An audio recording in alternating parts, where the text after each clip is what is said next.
Le Wi-Fi 7 arrive. Qu'est-ce que le Wi-Fi 7? Est-ce qu'il faut tout de suite prendre un abonnement en Wi-Fi 7? À quoi sert le Wi-Fi 7? Je vais tout vous dire. C'est une vidéo où on va parler de technologie, essayer de comprendre le fonctionnement du Wi-Fi 7 pour savoir s'il faut tout de suite s'équiper en Wi-Fi 7. En tout cas, vous allez voir, c'est extrêmement intéressant. D'abord, il y a une problématique. La problématique, c'est qu'on a de plus en plus d'objets connectés avec des usages toujours plus gourmands en bande passante. Que ce soit du gaming, que ce soit de la réalité virtuelle, que ce soit du télétravail à la maison, que ce soit le fait de regarder des vidéos en streaming en 4K, peut-être demain en 8K. Pour du stockage en ligne, on a de plus en plus d'appareils connectés à la maison et pour ça, forcément, il faut de bien meilleures ressources et il faut des technologies qui permettent d'utiliser tous ces appareils en même temps. Et c'est justement ce à quoi va servir le Wi-Fi 7. On va commencer d'abord par voyager un peu dans le temps. Si on remonte un petit peu en arrière, on avait avant le Wi-Fi 4 avec une bande de fréquence en 2,4 GHz, mais également en 5 GHz.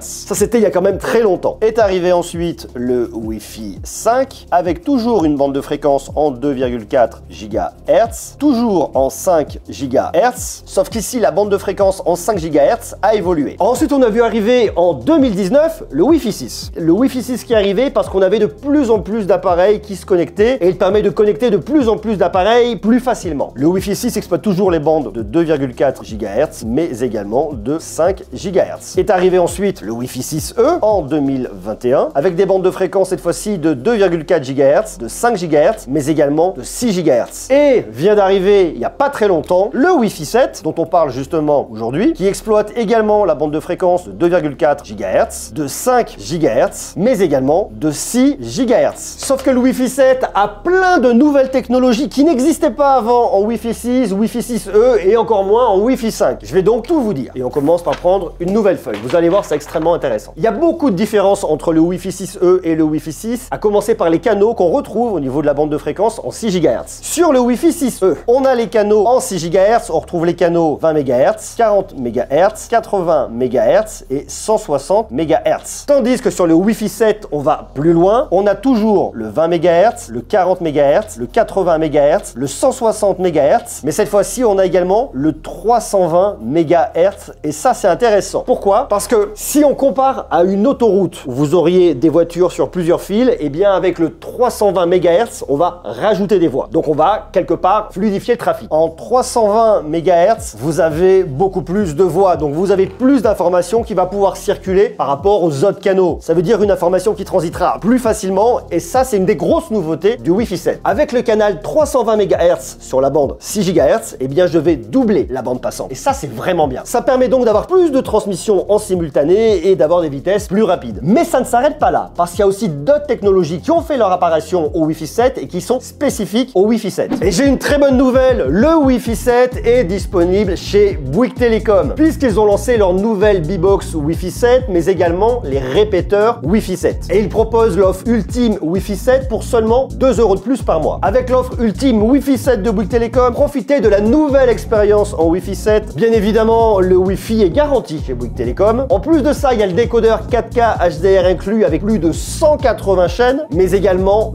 2 répéteurs en Wi-Fi 7 inclus. Je vous explique à quoi servent les 2 répéteurs en Wi-Fi 7 inclus. Regardez, ça, c'est votre maison, à quelque chose près. En tout cas, c'est une maison. Eh bien, imaginons que votre B-Box en Wi-Fi 7 de Bouygues Telecom soit posée sur ce meuble-là. Elle est juste là. Eh bien, qu'est-ce qu'elle va faire? Elle va émettre des ondes en Wi-Fi 7 dans toute cette partie de la maison. Sauf que plus vous allez vous éloigner et moins vous capturez le Wi-Fi. C'est normal, forcément, il y a un moment, physiquement, elle a des limites. Et justement, pour avoir un Wi-Fi homogène chez vous, il faut utiliser des répéteurs Wi-Fi 7, donc les répéteurs Wi-Fi 7 de Bouygues Telecom. Qu'est-ce que vont faire les répéteurs Wi-Fi 7? Eh bien, ils vont récupérer le signal envoyé par votre B-Box et ils vont le répéter, tout simplement. Ça veut donc dire que vous pouvez poser un répéteur juste ici, sur un meuble. Lui, il récupère le signal et il va le répéter pour avoir une couverture homogène dans la maison. Vous en avez un deuxième que vous allez positionner, par exemple, dans cette pièce juste là. Lui, il récupère et lui aussi, il répète. Comme ça, vous avez une connexion Wi-Fi partout dans la maison homogène et votre Wi-Fi à la maison est totalement optimisé. L'apport du tri-bande sur le répéteur est vraiment intéressant parce que en plus d'avoir une couverture homogène, il vous permet d'avoir des performances équivalentes que vous soyez connecté à votre box ou à un répéteur. Et en plus de ça, en souscrivant à cette offre, vous avez des avantages découvertes pendant 12 mois. Et surtout, la B-Box Wi-Fi 7 de Bouygues Telecom est la première box Wi-Fi 7 certifiée par la Wi-Fi Alliance en France. La Wi-Fi Alliance, c'est elle qui définit toutes les normes de Wi-Fi, qui fait un cahier des charges et qui qui donne la norme Wi-Fi en quelque sorte. C'est comme le grand chef du Wi-Fi au niveau international. Et d'ailleurs, Bouygues Telecom est pour la 6e fois consécutive opérateur Wi-Fi numéro 1 élu par nPerf en France. Et grâce au Wi-Fi 7 de Bouygues Telecom, profitez de débits 3 fois plus élevés. La B-Box Wi-Fi 7 et les répéteurs sont tribandes. La B-Box utilise 4 antennes par bande et le répéteur utilise 4 antennes pour les bandes 5 et 6 GHz et 2 antennes pour le 2,4 GHz. Ça vous permet d'avoir une couverture optimale à la maison. Foncez donc découvrir l'offre ultime Wi-Fi 7 de Bouygues Telecom via le lien que je vous mets juste en bas dans la description, ou sinon vous pouvez vous rendre directement en magasin Bouygues Telecom pour absolument tout savoir et profiter de la meilleure expérience Wi-Fi 7. La première technologie qui nous intéresse et qui est spécifique au Wi-Fi 7 et uniquement au Wi-Fi 7, c'est le 4K QAM. Le 4K QAM, c'est intéressant et vous allez voir pourquoi. Grâce au 4K QAM, on a des transmissions qui sont améliorées de l'ordre de 20%. Pour rentrer vraiment dans la technique, avant vous transportiez 10 bits par symbole. Grâce au 4K QAM, vous transportez plus 10 bits par symbole, mais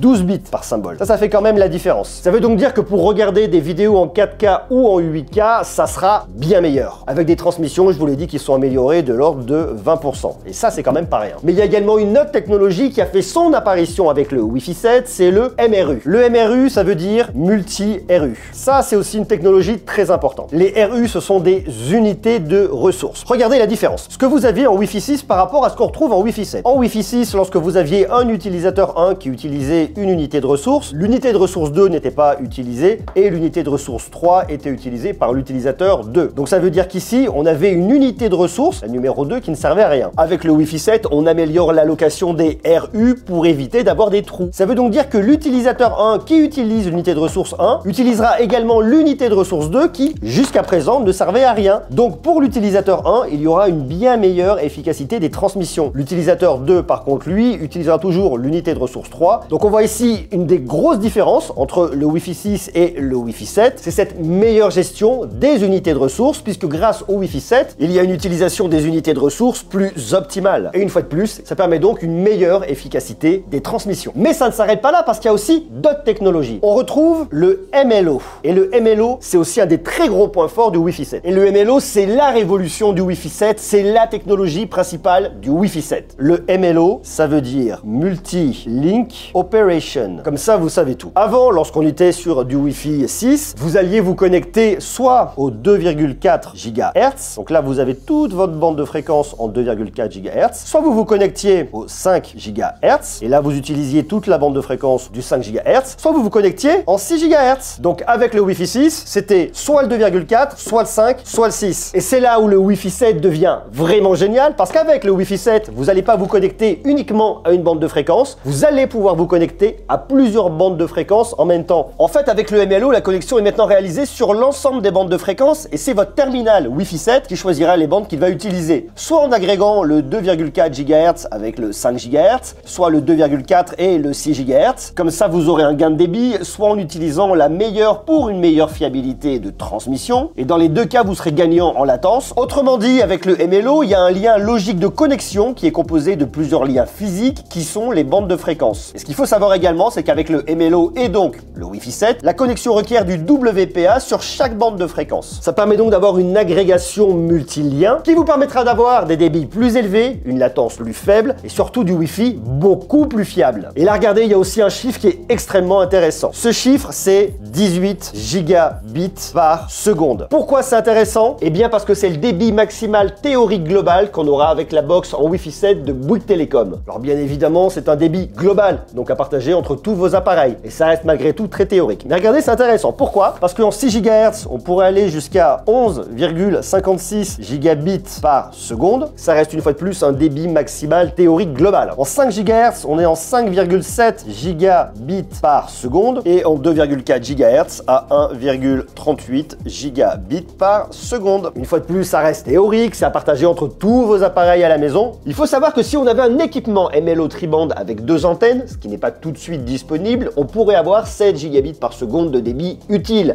Actuellement, on a plutôt 4 gigabits par seconde de débit. On voit qu'on a énormément de nouvelles technologies avec le Wi-Fi 7 par rapport au Wi-Fi 6 et par rapport au Wi-Fi 6E. Il y a une vraie évolution qui se fait et c'est normal. Maintenant, la question, faut-il tout de suite aller sur le Wi-Fi 7? J'ai envie de dire que si vous êtes comme moi, si vous êtes technophile, si vous vous intéressez aux nouvelles technologies, si vous avez un smartphone qui est en Wi-Fi 7 et il y en a de plus en plus sur le marché, et si vous voulez faire un pas dans le futur et si vous avez surtout beaucoup de besoins et beaucoup d'appareils connectés à la maison, si vous regardez des films en 4K, si vous voulez télécharger un jeu AAA et l'avoir quelques minutes après chez vous pour pouvoir jouer directement dessus, si vous êtes passionné également par la réalité virtuelle, bref, si vous avez des gros besoins de Wi-Fi chez vous, eh bien ça vaut vraiment le coup d'aller dès aujourd'hui sur le Wi-Fi 7. Rassurez-vous, si vous n'allez pas tout de suite sur le Wi-Fi 7, le Wi-Fi 6E ou le Wi-Fi 6 conviendront encore pendant quelques temps, mais si vous êtes comme moi un technophile et que vous êtes hyper enthousiaste par la technologie, eh bien le Wi-Fi 7 c'est vraiment une expérience super intéressante. Si on regarde les évolutions qu'on a connues entre le Wi-Fi 6 et le Wi-Fi 6E, il y avait une évolution qui était là pour pouvoir accueillir plus d'objets connectés à la maison avec l'arrivée de la bande de fréquence en 6 GHz. Mais là on voit qu'avec toutes les technologies, eh bien il y a vraiment une nouvelle étape qui est franchie et ça c'est vraiment extrêmement passionnant. Je vous le dis, avec le canal en 320 MHz, avec le 4K QAM, avec le MRU, avec le MLO, bref c'est extrêmement intéressant. Bien évidemment, je vous invite à cliquer sur le lien qui est juste en bas dans la description pour tout savoir sur l'offre en Wi-Fi 7 de Bouygues Telecom qui est vraiment super intéressante. Et puisque je vous parle de la nouvelle B-Box en Wi-Fi 7 de Bouygues Telecom, je vous ai fait une vidéo qui est juste là, foncez la voir, comme ça vous saurez absolument tout.